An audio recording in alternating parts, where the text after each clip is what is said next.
مسعود صاحب, مجھے تو سمجھ نہیں آتی ان کا اسکرپٹ رائٹر کون ہے, کون ان کا نیریٹو بلڈ کرتا ہے, کون ان کی میڈیا کو اسکرپٹ تھماتا ہے. اتنی اس کو فارغ کر دینا چاہیے. انتہائی ان کمپیٹنٹ وہ بندہ ہے یا جو بھی یہ کام کر رہا ہے.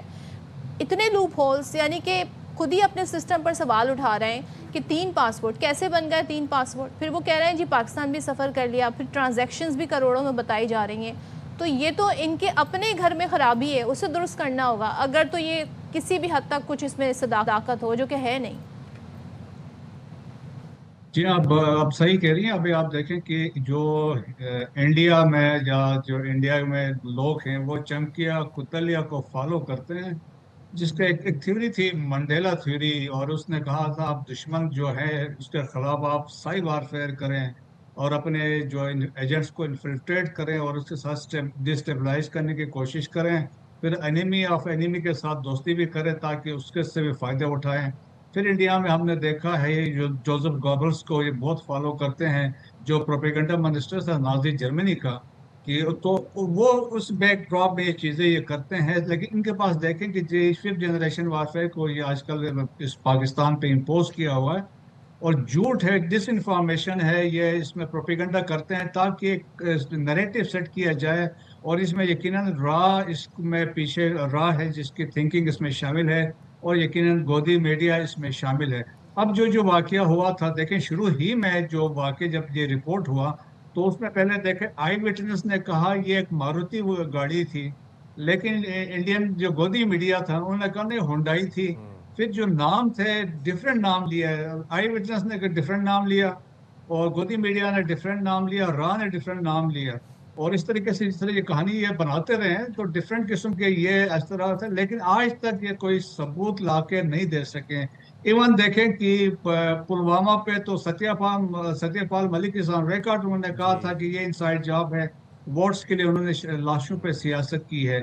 تو اب اسی طریقے سے ریڈ فورٹ والا واقعہ ہے, اب اس میں بھی سٹوریز ہے. اب کل جو خبر انہوں نے دی کہ اس میں ایک ڈاکٹر کو پکڑ کے لے کے گئے, اس کو انہوں نے پیش کیا, انہوں نے کہا اس گاڑی میں ایک سوسائڈر تھا, اس کا نام عمر تھا, اور سارے وہ بھی ڈاکٹر تھا. پھر ان کا لنک جوڑا with Indian legal occupied Jammu and Kashmir کے ساتھ. پھر 3,000 kg کے ایکسپریس ریکور کیا ہریانہ فرید آباد میں. So that is humanly not possible.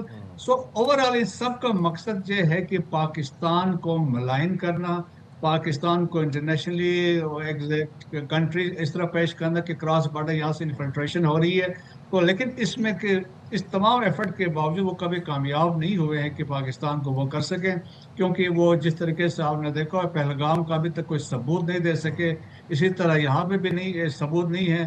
اور یہ بڑی سرپرائزنگ ہے, خاتون کے پاس 3 ہے, پھر بینک ٹرانزیکشن ہوئے ہیں اس کے بھی کوئی ثبوت نہیں ہے.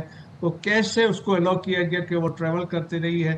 So it is all build up ہے, کہانی ہے, جسٹ ایک ہے, اور اس کو ابھی ڈیفینڈ کرنے کی کوشش کر رہے ہیں. اور مسعود صاحب پہلگام کا تو ہم نے یہ دیکھا کہ وہ تو بھانڈار ٹیلی گرام کے اوپر ہی پھوٹ گیا نا, وہ تو ان کی جو اسکرپٹ ساری لکھی ہوئی تھی وہ ٹیلی گرام کے اوپر لیک ہو گئی بعد میں. اچھا, اس کی بھی کوئی شواہد پیش نہیں کر پائے. یہ جو ان کا ایک پیٹرن ہے گودی میڈیا کا نیریٹو بلڈنگ کا, کہ فوراً سے ایکٹیو ہوتے ہیں اور فوراً سے الزام تراشی پاکستان پر شروع کر دیتے ہیں اور کوئی ثبوت بھی پیش نہیں کرتے. اب یہ جو ڈاکٹر شاہین ایک نیا کردار آیا ریڈ فورٹ والے تمام معاملے کے اندر, this is very pointless and very logicless کہ آپ کی اپنا سیکیورٹی فیلئر ہے اور آپ انٹرنیشنلی سب کو بتا رہے ہیں کہ پاکستان کی وجہ سے ہوا ہے. اور میں آپ سے یہ جاننا چاہ رہا ہوں کہ مزید اور کتنی ہزیمت اٹھائے گا بھارت, اور کتنی سبکی اٹھائے گا, اور کتنی آئسولیشن فیس کرے گا. پاکستان کو ملائن کرنے کی کوشش کر رہے ہیں but they are getting maligned them selves.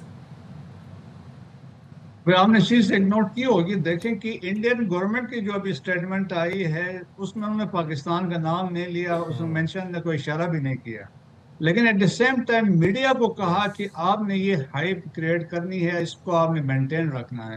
So that's why media اس کو ہائپ کریٹ کر رہا ہے, اور انڈیا کو ویسے پتا ہے, اور نہ انڈیا کے پاس وہ کیپیبلٹی ہے.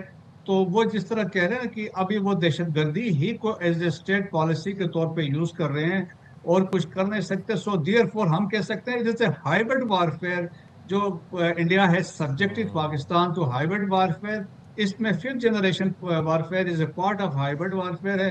افغانستان کو یوز کر رہے ہیں, دیکھیں افغانستان سے ٹیررزم وہ کروا رہے ہیں. افغان طالبان رجیم ہیز بیگن, افغان انڈیا کی ایک پراکسی بن گئی ہے, باقی لوگ وہاں پہ ہے.